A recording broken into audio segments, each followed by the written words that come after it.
नमस्कार सभी को। हम आगे पढ़ना स्टार्ट करते हैं। पिछली क्लास में हमने पढ़ा, पिछली क्लास में हमने पढ़ना स्टार्ट किया था, मंत्री परिषद के बारे में हमने पढ़ा था। मंत्री परिषद यानी कि काउंसिल ऑफ मिनिस्टर्स के इसके बारे में हमने पढ़ा।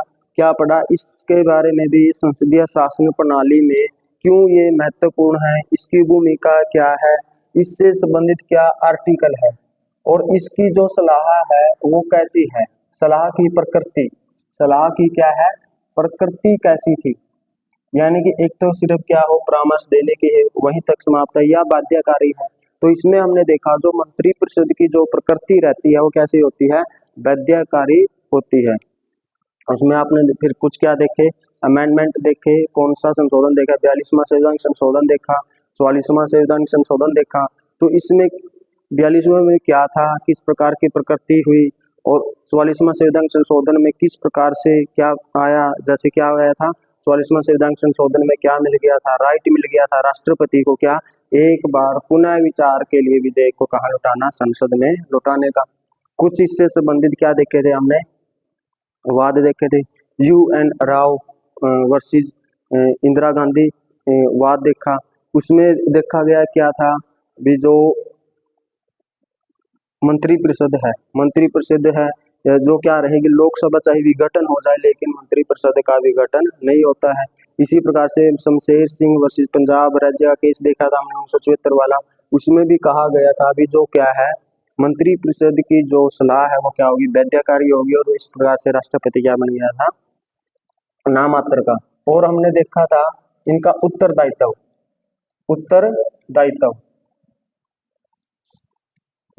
किस प्रकार से है, यानी कि सामूहिक रूप से भी है और व्यक्तिगत रूप से भी है। और हमने देखा था कितने % से अधिक मंत्री नहीं बन सकते, यानी कि 15% से अधिक मंत्री नहीं बन सकते हैं, और जो दल बदल करके आया है उसको कभी भी मंत्री नहीं बनाया जा सकता अगर उसने क्या किया, किसी MP ने दल बदल करके आया है। और हमने देखा था रचना, यानी कि मंत्री परिषद की रचना कितने प्रकार के होते हैं आपने देखा होगा, 3 प्रकार के, कैबिनेट स्तर के, और कौन से राज्य मंत्री होंगे और उप मंत्री होंगे। और उसके बाद क्या था, जो संसदीय सचिव होते हैं वो किसके प्रति उत्तरदायी होते हैं, प्रधानमंत्री के प्रति उत्तरदायी होते हैं। प्रधानमंत्री इनको क्या दिलाता है, शपथ दिलाता है, प्रधानमंत्री के प्रति वो क्या होते हैं, उत्तरदायी होते हैं। ऊपर के 3 हैं जो, यानी कि कैबिनेट मंत्री है, राज्य मंत्री है और उप मंत्री है, वो किसके प्रति उत्तरदायी है, राष्ट्रपति के प्रति उत्तरदायी है। और हमने देखा था किचन कैबिनेट क्या है, किचन कैबिनेट क्या है इसके बारे में जाना था। और देखा था हमने शैडो कैबिनेट क्या है, यानी कि इसके बारे में हमने क्या कर दिया था, बता दिया। किचन कैबिनेट में यानी क्या होगा, जो मंत्री है, कैबिनेट मंत्री के अलावा भी प्रधानमंत्री के क्या हो सकते हैं, जो मित्रगण हैं या जो परिवार के सदस्य हैं या जो विश्वास पात्र है वो इसमें शामिल हो सकते हैं और प्रधानमंत्री को क्या दे सकते हैं, परामर्श दे सकते हैं। शैडो में कहाँ पर ये कहाँ चलती है, यूके में चलती है। यूके में क्या है, जैसे ही जिस पार्टी की क्या होती है, सरकार होती है, वो जैसे ही क्या बनाएगा, अपने मंत्री बनाता है, उसी प्रकार से मंत्री परिषद का गठन कौन करता है, विपक्ष की पार्टी भी करती है। तो इसके बारे में हमने जान लिया था, मंत्री परिषद के बारे में किस प्रकार से ये काम करता है, इसकी क्या भूमिका है। तो आगे हम पढ़ना स्टार्ट करते हैं। एक आपने नाम सुना होगा, उप प्रधानमंत्री। उप प्रधानमंत्री उप प्रधानमंत्री यानी कि डिप्टी प्राइम मिनिस्टर। ये क्या है, देखो इसका जो यूज किया गया, इस जो शब्द का, ये क्या है, हमारे संविधान में इसका वर्णन नहीं है। संविधान में कहीं पर भी क्या नहीं कर रखा है, वर्णन नहीं है। संविधान में कोई व्यवस्था नहीं है। वर्णन का मतलब होता है कहीं पर भी व्यवस्था नहीं है। व्यवस्था का मतलब कहीं किसी आर्टिकल में लिखे ही नहीं रखा भी क्या होगा, उप प्रधानमंत्री भी होगा। ये किसके लिए यूज होता है, ये होता है राजनीतिक मजबूरी के लिए। राजनीतिक मजबूरी, मजबूरी का मतलब क्या है, जब क्या हो जाता है, मजबूरी, किसी को प्रधानमंत्री बना दिया जाता है लेकिन उसी दल के नेता क्या कहने लग जाए भी मेरे को तो क्या, या ऐसी स्थिति आ जाए, क्या हो रहा है, पार्टी का विरोध हो रहा है, कोई नेता विरोध कर रहा है, तो उसको क्या बना दिया जाता है, उप प्रधानमंत्री बना दिया जाता है। जैसे आपने देखा होगा जब हमारे पहले डिप्टी प्राइम मिनिस्टर जो बने, यानी कि उप प्रधानमंत्री बने श्री सरदार वल्लभ भाई पटेल जी, क्योंकि नेहरू जी को तो क्या बना दिया था, प्रधानमंत्री। ऐसा माना जा रहा था जो हमारे प्रधानमंत्री होंगे कौन होंगे, सरदार वल्लभ भाई पटेल। लेकिन गांधी जी के कहने पर किसको बनाया गया था, नेहरू जी को क्या कर दिया गया था, प्रधानमंत्री बना दिया। तो उसके साथ सरदार वल्लभ भाई पटेल को क्या बना दिया, उप प्रधानमंत्री। अच्छा, उप प्रधानमंत्री का जो दर्जा होता है, यानी कि कैबिनेट स्तर का, कैबिनेट कैबिनेट स्तर का जो मंत्री का दर्जा है, उस प्रकार से इसका दर्जा होता है। यानी कि वो मंत्री के रूप में क्या लेता है, शपथ लेता है।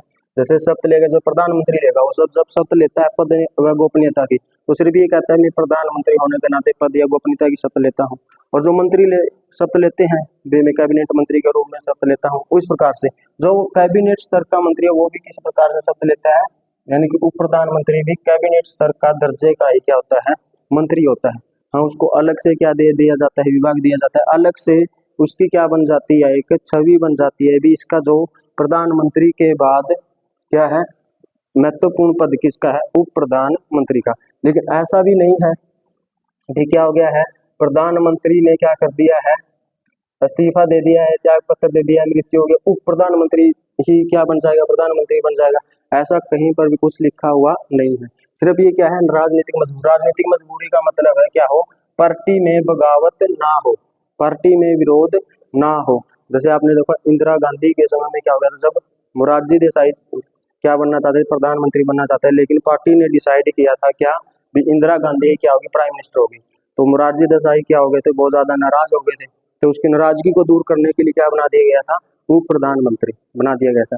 यानी कि अभी तक हमारे 7 बनाए गए हैं उप प्रधानमंत्री।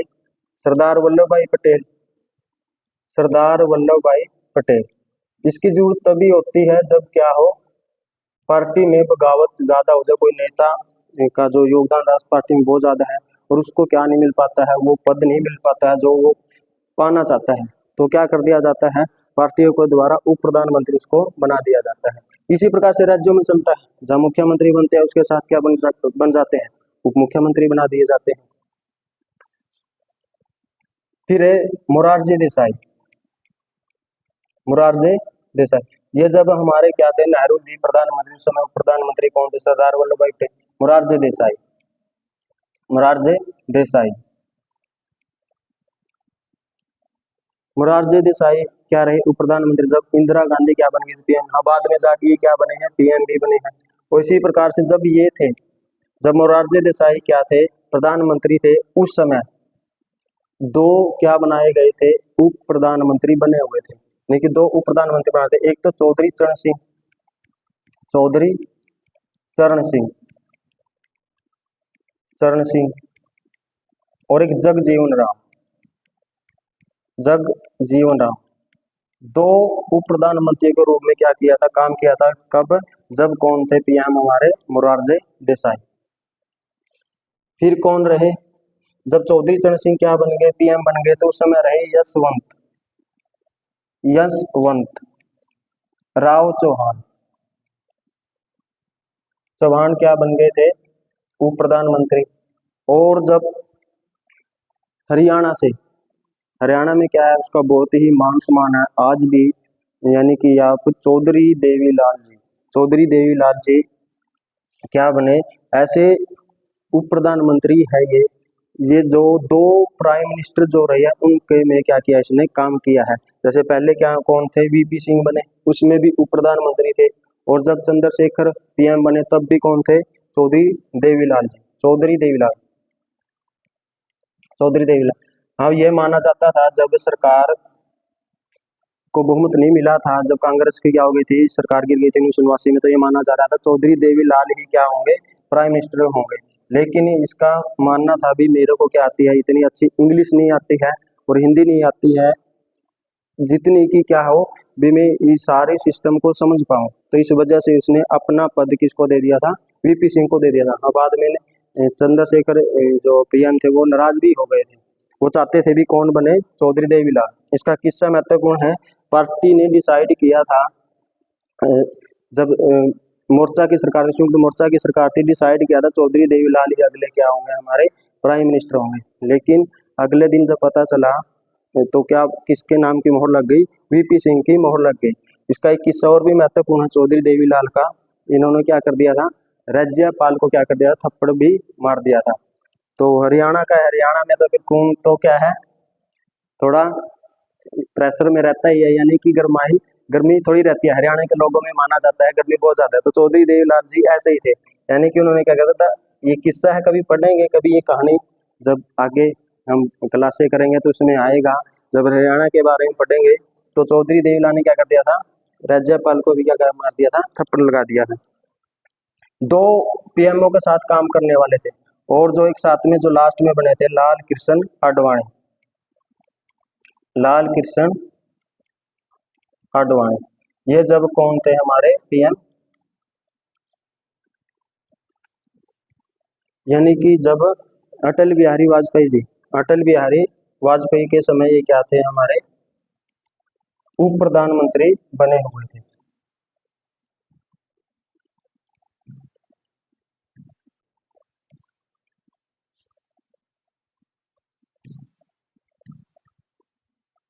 लाल कृष्ण आडवाणी, तो ये सात क्या रहे हैं, हमारे उप प्रधानमंत्री रहे हैं।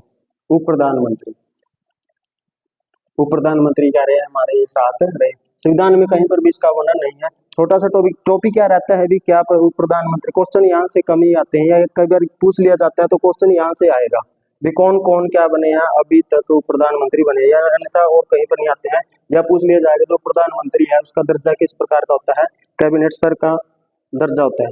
चौधरी देवीलाल का वैसे भी था, इन्होंने शपथ जो लेनी पड़ती है, मंत्री पद के आधार पर शपथ लेनी पड़ती है। लेकिन चौधरी देवीलाल ने क्या कर दिया था, अपनी जब शपथ ली तो उसने किसका वर्णन कर दिया था, उप प्रधानमंत्री शब्द का क्या कर दिया था, वर्णन कर दिया, यानी कि मैं उप प्रधानमंत्री के रूप में क्या लेता हूँ, शपथ लेता हूँ। उस समय हमारे राष्ट्रपति थे आर वेंकटरमन, टोकने उसने टोक भी दिया, फिर भी चौधरी देवीलाल नहीं माने, और फिर उसने भी शपथ किस प्रकार से ली थी, उप प्रधानमंत्री के नाम पर क्या ली, उसने शपथ ली। तो इतना ही इसमें से पूछ लिया जाएगा, ज्यादा इसमें है नहीं है, तो बस थोड़ा इसके साथ पढ़ाना पड़ता है। तो उसके बाद जो इम्पोर्टेंट है आगे, केंद्रीय कार्यपालिका में, यानी कि जो केंद्र की कार्यपालिका में पढ़ रहे हैं उसमें जो मुख्य आता है महान्यायवादी, महान्यायवादी का पद, महान्यायवादी, यानी कि आप समझिए attorney general, attorney general of India, attorney general of India. इसके बारे में हम पढ़ते हैं भी ये पद क्यों आया है और इसका काम क्या है।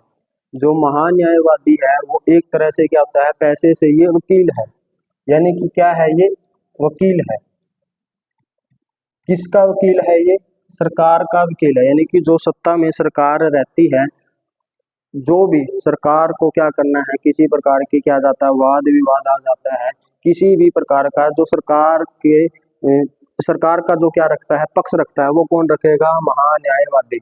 इसको क्या बोला जाता है, विधि का प्रथम अधिकारी, विधि का प्रथम अधिकारी, प्रथम अधिकारी।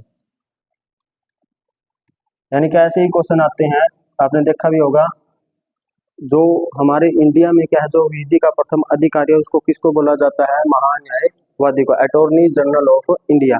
ये पद क्यों लाया गया, कि इसलिए लाया गया था क्योंकि जो एमपी होते हैं या जो मंत्री बन जाते हैं या जो प्रधानमंत्री होता है उसको इतना ज्ञान नहीं होता किसका, संविधान का, संविधान के बारे में ज्ञान नहीं होता, यानी कि जो एक्ट आते हैं उनका ज्ञान नहीं होता, जो कानून है उनका ज्ञान नहीं होता है। तो सरकार की अच्छे से क्या रख सके, पक्ष रख सके, सरकार के लिए क्या कर सके, काम कर सके, सरकार के जितने विवाद आते हैं, विवाद आते हैं, आपने देखा होगा सुप्रीम कोर्ट ने क्या कहा है, सरकार से जवाब मांग लिया, ऐसे आपने मुद्दे देखे होंगे। सुप्रीम कोर्ट ने किसी महिलाओं के ऊपर जवाब मांगा या बेरोजगार के ऊपर जवाब मांगा, तो उसका जवाब कौन देगा, सरकार नहीं देती, सरकार की ओर से कौन देता है, महान्यायवादी। यानी कि सरकार का क्या होता है, एक तरह से ये वकील होता है। क्या इसको क्या बोला जाता है, विधि का प्रथम अधिकारी। इसकी जो नियुक्ति की जाती है, नियुक्ति नियुक्ति कौन करेगा, राष्ट्रपति के द्वारा की जाएगी, यानी इसकी जो नियुक्ति होगी राष्ट्रपति के द्वारा की जाएगी।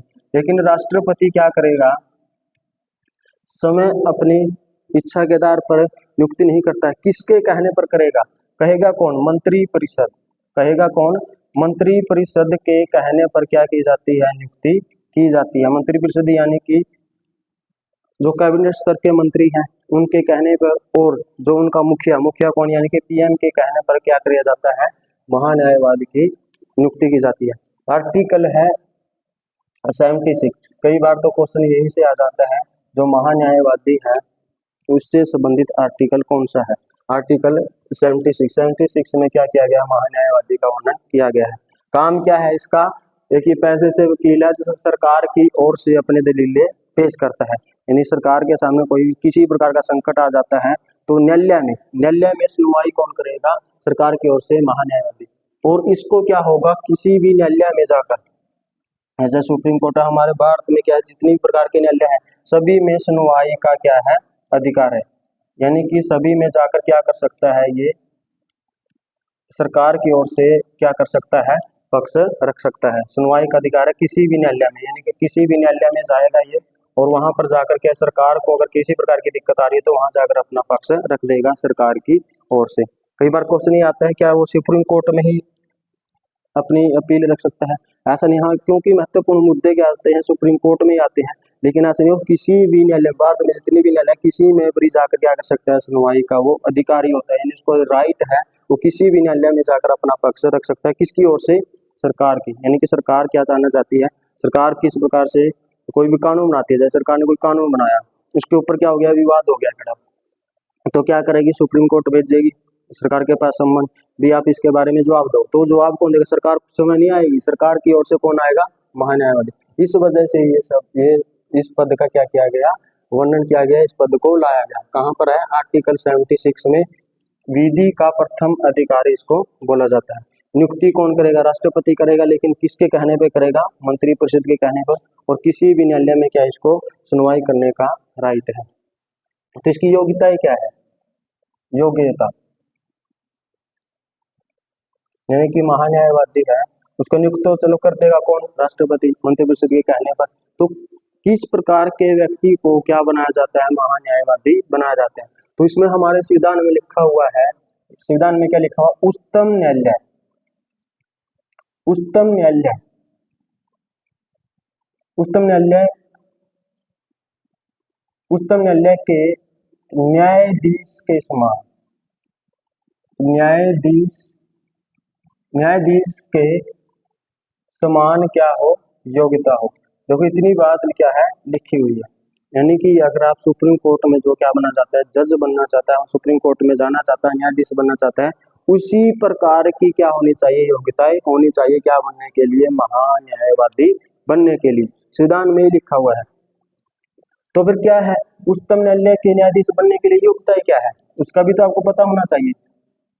यानी कि देखो यहीं से पता चल जाएगा क्या है, उच्चतम न्यायालय का संविधान में इतने की क्या योग्यता हो, उच्चतम न्यायालय के न्यायाधीश बनने की क्या हो, उसमें योग्यता हो, जैसे न्यायाधीश बन जाता है वो कौन क्या बन सकता है, महान्यायवादी बन जाता है। देखो उसी को क्यों बनाया जाता है, क्योंकि जो सुप्रीम कोर्ट में जज होते हैं देखो उनको कितनी नॉलेज होती है, एक देश का जो शासन चलता है, प्रशासन चलता है, जो कानून की समझ है वो सबसे ज्यादा किसको है, सुप्रीम कोर्ट, क्योंकि सुप्रीम कोर्ट के न्यायाधीशों को, क्योंकि सबसे ऊपर तो वही है, वही तो देश को जो निर्णय किए जाते हैं, जो अंतिम रूप से निर्णय किए जाते हैं, कहाँ किए जाते हैं, उच्चतम न्यायालय यानी कि सुप्रीम कोर्ट में।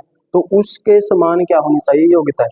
तो क्या योग्यताएं हैं इसकी, ये तो सिंपल सी है, भारत का नागरिकों का अगले दिवाली में, ये तो आप लिख लोगे। क्या है मैन जो योग्यताएं हैं, क्या है वो,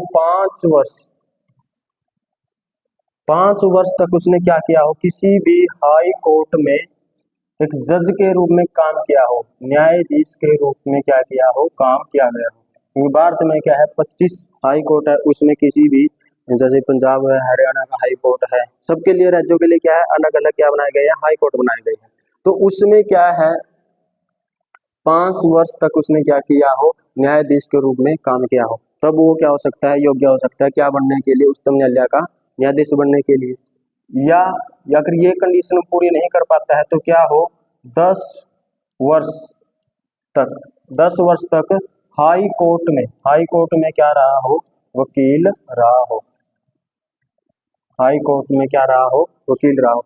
यानी कि देखो 5 वर्ष या तो क्या रहा हो, हाई कोर्ट में न्यायाधीश रहा हो, या 10 वर्ष तक क्या रहा हो, हाई कोर्ट में। होगा कहाँ पर, हाई कोर्ट में ही क्या रहा हो, वकील रहा हो। तो वो क्या बन सकता है, उच्चतम न्यायालय का न्यायाधीश बन सकता है। और वही क्या बन सकता है, महान्यायवादी बन सकता है। यानी कि अटॉर्नी जनरल क्या कर सकता है, वो बन सकता है। तो इसको फिर नियुक्ति होगी है, योग्यता ही होगी है, तो हटाएगा कौन, पद से हटाना, पद से हटाना। यानी कि इसका कोई निश्चित कार्यकाल नहीं है। महान्यायवादी का क्या है, कोई निश्चित कार्यकाल नहीं है। अभी एक बार क्या हो गया है, महान्यायवादी बन गया, वो 5 साल के लिए रहेगा या 7 साल के रहेगा, ऐसा कुछ नहीं है। वो कैसे रहता है, राष्ट्रपति के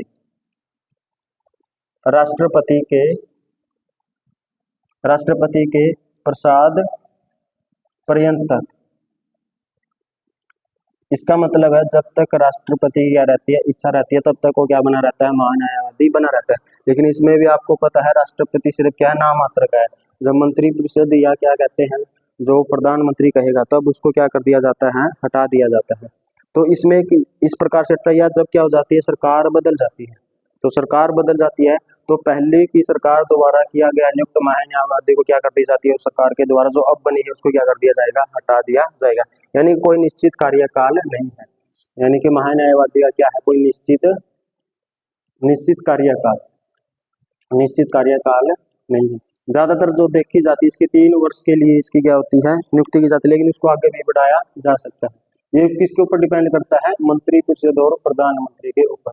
निश्चित कार्यकाल नहीं है किसका, महान्यायवादी का। तो यहाँ तक क्या समझे आप, क्वेश्चन इसमें से ऐसे ही आते हैं। योग्यताएं क्या होगी उच्चतम न्यायालय का न्यायाधीश बनने के लिए, आपने इतना ही नहीं रखना है सिर्फ उच्चतम न्यायालय का न्यायाधीश बनने के लिए योग्यता हो, लेकिन आपको पता भी तो होना चाहिए भी योग्यताएं क्या है।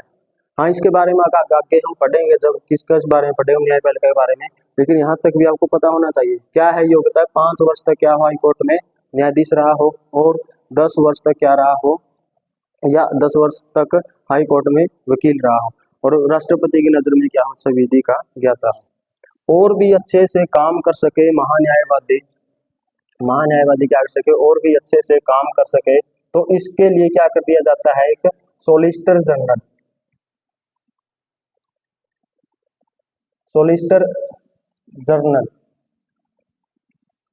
व दो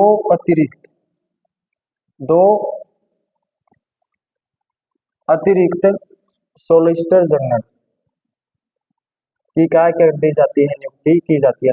इसका काम क्या है, इन तीनों का काम क्या रहेगा, महान्यायवादी को क्या देना, परामर्श देना। यानी कि महान्यायवादी सबसे ऊपर हो गया, विधि का प्रथम अधिकारी, और जो सोलिसिटर जनरल है उसको बोला जाता है विधि का दूसरा सबसे बड़ा अधिकारी। अच्छा, बच्चों को पहला तो पता होता है सभी को, अधिकारी। यानी कि बच्चे एक तो याद कर लेते हैं, जो विधि का प्रथम अधिकारी कौन है, महान्यायवादी, और सबके याद रहता है। तो क्वेश्चन कई बार कहाँ से पूछ लिया जाता है, यहाँ से पूछ लिया जाता है। सोलिसिटर जनरल को क्या बोला जाता है, विधि का दूसरा सबसे बड़ा अधिकारी है, और इनका काम क्या है, महान्यायवादी को क्या देना, परामर्श देना, ताकि वो अच्छे से अपना काम को क्या कर सके, निभा सके। सोलिसिटर जनरल होगा, और साथ में 2 अतिरिक्त सोलिसिटर जनरल होंगे, जो किसके लिए काम करते हैं, महान्यायवादी को परामर्श देने के लिए। ये भी किसके लिए काम करेंगे, सरकार के लिए। नियुक्ति कौन करेगा, राष्ट्रपति करेगा। किसके कहने पर करेगा, मंत्रिपरिषद के कहने पर।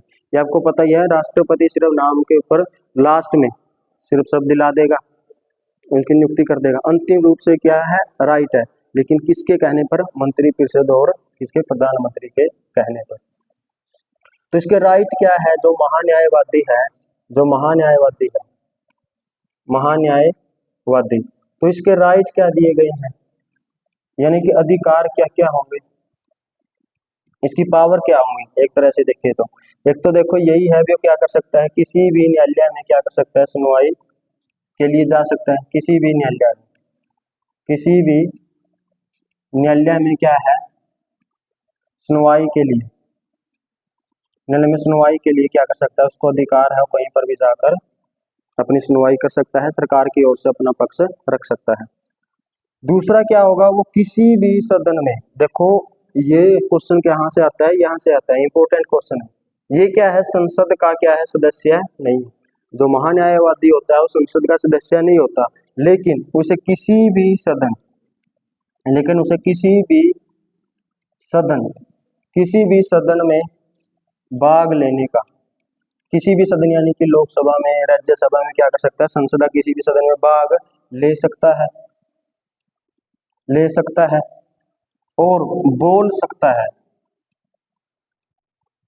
है। भाग यानी कि आप चले गए वहां पर, बैठ गए वहां जब कार्यवाही चल रही थी, और साथ में क्या कर सकता है, अपना पक्ष भी रख सकता है। संसद का क्या है, ये सदस्य नहीं है, लेकिन जो बात पूछी जाती है, लेकिन इसको क्या है, वोट का राइट नहीं है, यानी कि वोट नहीं दे सकता। ये ऐसा व्यक्ति है भारत में, क्या है, संसद का सदस्य ना होते हुए भी क्या कर सकता है, सदन में भाग ले सकता है, बोल सकता है। और तो जब संयुक्त अधिवेशन चलता है उसमें भी क्या कर सकता है, भाग ले सकता है, बोल सकता है। और जो संसदीय समितियां बनाई जाती है, जैसे आपने देखा लोक लेखा समिति, उसमें भी क्या कर सकता है, भाग ले सकता है, बोल सकता है। लेकिन जब क्या आएगा, वोट देने का काम आता है, तो वो वोट नहीं डाल सकता। वोट सिर्फ वही डालेंगे जो संसद के क्या है, सदस्य हैं। तो यहाँ से क्वेश्चन आता है, क्वेश्चन कैसे आएगा मैं बता देता हूँ। महान्यायवादी क्या संसद में भाग ले सकता है, बोल सकता है? तो उत्तर है हाँ। क्या महान्यायवादी को वोट डालने का अधिकार है? तो वोट डालने का अधिकार नहीं है। तो किसके बारे में है ये, इसके क्या है, राइट है। तो इसी प्रकार से क्या हो सके, राज्य में भी इसी प्रकार से हमने क्या किया, देखो जिस प्रकार से केंद्र की व्यवस्था है उसी प्रकार से राज्यों में भी लगभग समान सी व्यवस्थाएं हैं। अब जब संविधान का भाग आप 5 आप पढ़ लेते हो तो आप पाओगे तो भाग 6 तो क्या कर लिया जाता है, लगभग ऐसी की वैसी व्यवस्थाएं देखने को मिलेगी आप। इसलिए मैं कहता हूं अगर आपने संविधान का भाग 5 पढ़ लिया तो आपके संविधान है जो हमारा इंडियन कॉन्स्टिट्यूशन है उसके बारे में बहुत सारी आपकी जानकारी हो जाएगी। यानी कि एक तरह से ये रीढ़ की हड्डी है। अगर हम संविधान का भाग 5 पढ़ लिया तो सारा सिस्टम यहाँ से चलता है। देखो आपने सारे महत्वपूर्ण पद यही है, राष्ट्रपति यही है, उपराष्ट्रपति यही है, प्रधानमंत्री यही है, उप प्रधानमंत्री यही है, मंत्रिपरिषद यही है, न्यायालय का सिस्टम यही है, संसद यही है, लोकसभा यही है, राज्यसभा यही, सारा का सारा सिस्टम क्या है, यहीं पर जो देश का वास्तव में कहाँ पर चलाया जाता है, जो वास्तव में चलता है। तो इसी प्रकार से राज्यों में भी है, राज्यों में बोला जाता है महाधिवक्ता। राज्यों में महान्यायवादी की तर्ज पर ही क्या बोला जाता है, महाधिवक्ता। Advocate general, article 165। एक बार यहाँ थोड़ा मैं बता देता हूँ, आगे इसको बारे में पढ़ेंगे। क्या है, जिस प्रकार से केंद्र की सरकार की ओर से पक्ष रखता है महान्यायवादी, उसी प्रकार से जो राज्य में जो सरकारें होती हैं उसके लिए जो सरकार का पक्ष रखता है कौन रखेगा, महाधिवक्ता। यानी कि जो सरकारें होती हैं राज्यों में, अलग अलग राज्यों में सरकारें बनती हैं, उनकी जो किसी प्रकार का विवाद अगर आ जाता है तो हाई कोर्ट उनको कोई किसी प्रकार का विवाद से संबंधित उत्तर मांग लेता है, तो उसको उत्तर कौन देगा, महाधिवक्ता, एडवोकेट जनरल। किसमें, आर्टिकल 165 में। और महान्यायवादी किसमें है, आर्टिकल 76 में। तो ये था महान्यायवादी। छोटा सा टॉपिक क्या है, आर्टिकल 76 में किसका वर्णन किया गया है, महान्यायवादी का, अटॉर्नी जनरल ऑफ इंडिया। तो ये क्या है, ये पेशे से एक वकील होता है। किसका वकील होता है, सरकार की ओर से वकील होता है। सरकार को किसी भी अगर मामले में क्या जाता है, पक्ष रखना है, तो सरकार खुद नहीं आती है, किसको भेजती है, महान्यायवादी को भेजती है। और ये क्या होता है, विधि का प्रथम अधिकारी होता है। नियुक्ति किसके द्वारा की जाती है, राष्ट्रपति के द्वारा की जाती है। किसके कहने पर की जाती है, मंत्रिपरिषद के द्वारा पर कहने पर की जाती है। और न्यायालय में सुनवाई का अधिकार है, किसी भी न्यायालय में क्या कर सकता है, सुनवाई का अधिकार रहता है। योग्यताएं क्या है, उच्चतम न्यायालय के न्यायाधीश के समान क्या दी गई है, इसको योग्यता दी गई है। तो क्या योग्यता उच्चतम न्यायालय के न्यायाधीश के लिए, 5 वर्ष या तो हाई कोर्ट में न्यायाधीश रहा हो, या 10 वर्ष। यहाँ से क्वेश्चन आता है 5 वर्ष क्या है, 10 वर्ष क्या है। 5 वर्ष क्या है, न्यायाधीश, और 10 वर्ष क्या है, वकील। कहाँ पर है, हाई कोर्ट में। और जो पद से अगर हटाना है तो कौन हटा सकता है, राष्ट्रपति ही हटा सकता है। प्रसाद पर्यंतक रहता है राष्ट्रपति के, लेकिन किसके कहने पर, मंत्रिपरिषद के कहने पर। और क्या है, इसका निश्चित कार्यकाल नहीं है, यानी कि ऐसा नहीं है अभी 4 साल के रहेगा, 5 साल के लिए रहेगा। वो किसके ऊपर डिपेंड करता है, राष्ट्रपति। यानी कि एक प्रकार से देखा जाए तो प्रधानमंत्री कहने पर। और इसकी सहायता के लिए सोलिसिटर जनरल और 2 अतिरिक्त सोलिसिटर जनरल की क्या कर दी जाती है, व्यवस्था कर दी जाती है। इनका संविधान में कहीं पर भी वर्णन नहीं है, यानी कि ये संवैधानिक व्यवस्था नहीं है। देखो क्वेश्चन कैसे आता है, महान्यायवादी क्या संवैधानिक व्यवस्था है? बिल्कुल है। क्यों है? क्योंकि आर्टिकल 76 में लिखा गया है संविधान में साफ साफ। तो क्या सोलिसिटर जनरल संवैधानिक व्यवस्था है? तो ये संवैधानिक नहीं है, क्योंकि इसका संविधान में कहीं पर वर्णन नहीं है। सिर्फ क्या है, ये सिर्फ महान्यायवादी क्या देते हैं, परामर्श देते हैं। और ये किसको क्या बोला जाता है, विधि का दूसरा सबसे बड़ा अधिकार है।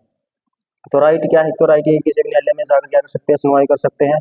और क्या है, किसी यानी कि जो संसद का किसी भी सदन में भाग ले सकते हैं, बोल सकते हैं, संयुक्त अधिवेशन में भाग ले सकते हैं, संसदीय समितियां बन सकती है उसमें भाग ले सकते हैं, लेकिन वोट डालने का राइट इनके पास नहीं है।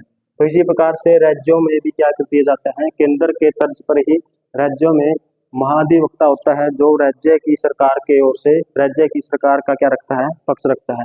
उसको हम आर्टिकल 165 में बताया गया है। तो ये था महान्यायवादी। और ये थी हमारी केंद्रीय कार्यपालिका। देखो हमने पढ़ना स्टार्ट किया था संविधान का भाग 5, संविधान का भाग 5। अब जिस बच्चे ने अच्छे से पढ़ा होगा, क्लास को अच्छे से सुना होगा, तो मैं मान के चलता हूँ तो आपकी सारी चीजें क्या हो गई होगी, क्लियर हो गई होगी। अब आपको चीजें आसानी से क्या आ गई है, समझ में आ गई है। देखो संविधान का भाग 5 हमने पढ़ना स्टार्ट किया था, उसमें क्या लिखा हुआ है, केंद्रीय व्यवस्था के बारे में बात करें तो हम किसके बारे में है, केंद्रीय व्यवस्था। केंद्रीय व्यवस्था में किसके बारे में है, कार्यपालिका के बारे में है। कार्यपालिका, कार्यपालिका यानी कि आर्टिकल 52 से आर्टिकल 78 तक किसके बारे में पढ़ते हैं, कार्यपालिका के बारे में पढ़ते हैं। दूसरा इसके बारे में है विधान पालिका के बारे में। विधान पालिका किसकी, केंद्र की, आर्टिकल 79 से 123 तक विधान पालिका। और किसके बारे में है, न्यायपालिका, न्यायपालिका के बारे में आर्टिकल 124 से 147 तक। और एक चीज है इसमें क्या है, जो है CAT, controller of attorney general.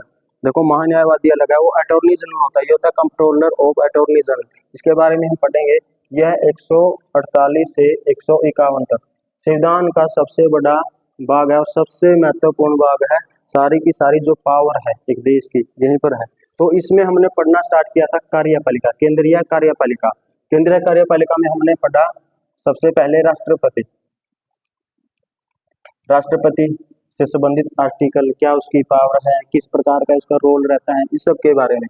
यानी कि अब आपको याद मिलेगा ये सारी चीजें, अगर आप ऐसे समझ ली है, जितनी क्लासें लगाई हैं 10-15 जितनी भी क्लासें लगाई है इसके ऊपर, तो आपके समझ लिया तो आसानी से आपकी चीजें क्या आ जाएंगी समझ में। राष्ट्रपति पढ़ा, फिर उपराष्ट्रपति के बारे में हमने पढ़ा।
केंद्रीय कार्यपालिका, केंद्रीय कार्यपालिका हमने पढ़ा पहले राष्ट्रपति के बारे में।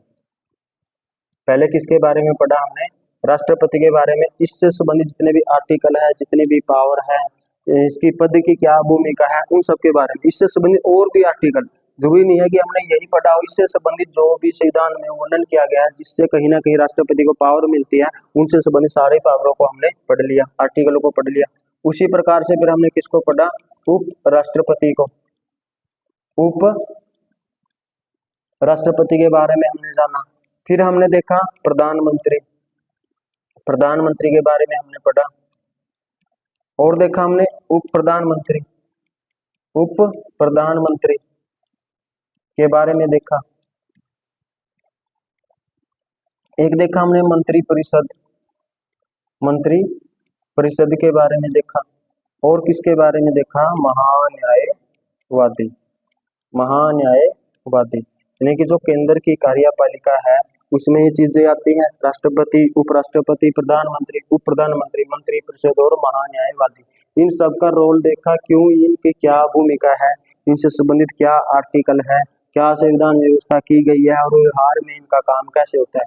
तो ये थी हमारी केंद्रीय कार्यपालिका।